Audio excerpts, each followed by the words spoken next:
C'est écrit dans le Coran, donc c'est accepté par tous les musulmans.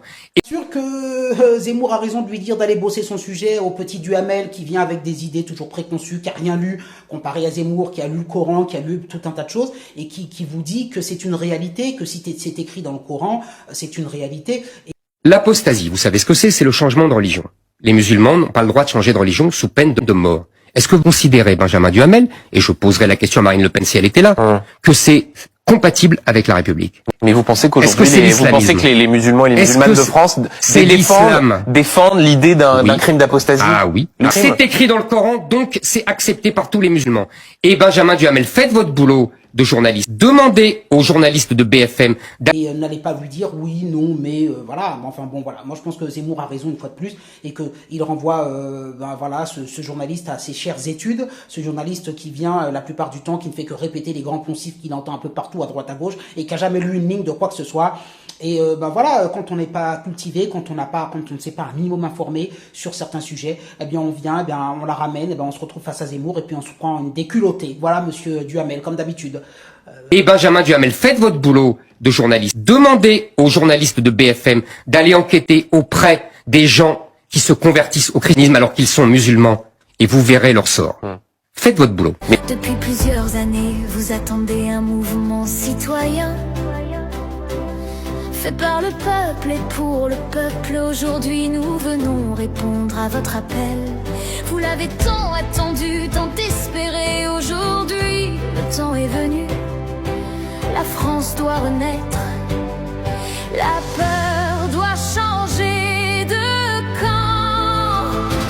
Le bleu, le blanc, le rouge, nos couleurs, notre fierté, notre héritage, notre drapeau ne se baisse pas, ne se salit pas. L'insécurité de nos rues, la corruption et l'ingérence de l'État, le pouvoir d'achat qui se délite ont mis la France à genoux et divisé les Français. Nous devons reprendre notre souveraineté. Un journaliste médiocre, je suis désolé de le dire, hein, c'est une réalité. Hein. Bonne journée à vous, les pouces en l'air. Nos ancêtres sont morts pour ce drapeau. À présent, c'est à nous tous de reprendre le flambeau. À nous de porter ce drapeau avec amour et honneur pour que nos enfants grandissent sans peur. Nous sommes unis, peu importe nos différences. Peu importe qui nous sommes derrière ce drapeau. La France vit à travers chacun de nous.